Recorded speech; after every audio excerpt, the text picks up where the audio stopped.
Residence degli Ulivi, l'incanto della natura per chi vive in città. Telefono 0962 96 4192 348 01 17 609.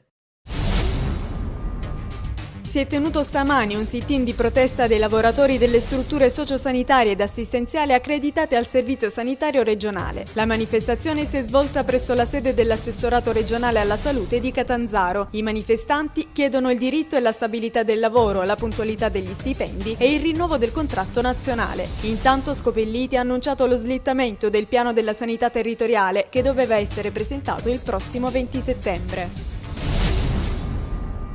È diventata un'abitudine dire che non ci sono i fondi. È chiaro, se uno vuole avere subito tutti i soldi che reclama, difficilmente sarà soddisfatto. La verità è che noi stiamo facendo uno sforzo importante. Lo ha ribadito il sottosegretario Guido Bertolaso questa mattina a Cavallerizzo, rispondendo alle domande dei giornalisti sulle sollecitazioni dei presidenti delle province calabresi per avere i fondi dopo i danni del maltempo degli anni scorsi. Bertolaso assicura: stiamo lavorando per trovare altri soldi. La Dea Bendata mostra di conoscere benissimo la strada che porta al tabacchino di Cosenza, gestito da Gaetano Bernardo. Ieri mattina, infatti, ha festeggiato insieme a un suo cliente la vincita di 500.000 euro con il gratta e vinci della serie Il Miliardario. Solo un anno fa, nello stesso tabacchino di Via Piave, un altro cliente vinse 2 milioni di euro con la serie di gratta e vinci Colpo Vincente. Il governatore Scopelliti vuole puntare sulla ricerca e come testimonial ha scelto l'astrofisica di origini calabresi Sandra Savaglio. Il presidente ha incontrato la ricercatrice che lavora al Max Planck Institute di Monaco a Catanzaro insieme all'assessore regionale alla cultura Caligiuri. Pensiamo che un'eccellenza nella ricerca internazionale come Sandra Savaglio, ha detto Scopelliti, possa dare un contributo di idee e di concretezza alla nuova Calabria che noi intendiamo interpretare. Non saranno aumentate le spese per il Consiglio regionale, è quanto ha sostenuto il presidente dell'Assise Francesco Talarico nel corso di una conferenza stampa. Il bilancio del Consiglio, ha spiegato Talarico, è pari a 77 milioni e mezzo di euro, uguale a quello degli anni scorsi, e ai calabresi non costerà un euro in più mantenere il funzionamento. Il presidente inoltre ha ribadito che il fabbisogno finanziario in corso è frutto di avanzo di gestione ed è servito soprattutto a coprire i costi per i nuovi 130 assunti.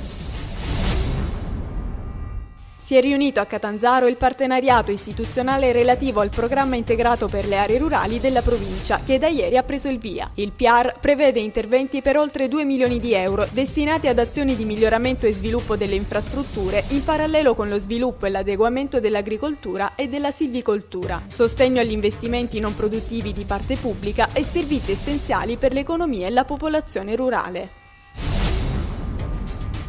L'FC Crotone scende anche quest'anno in campo a favore dell'Associazione Italiana Sclerosi Multipla. Nella scorsa stagione questa collaborazione ha portato nelle casse dell'associazione 3.000 euro che sono stati destinati alla ricerca scientifica. Ad annunciare la sigla dell'intesa il presidente dei Rossoblu Salvatore Gualtieri e il presidente della sezione crotonese dell'AISM Luciana Gaccione. Quest'ultima ha chiesto un tavolo regionale per una programmazione dedicata a coloro che soffrono di sclerosi e altre malattie rare.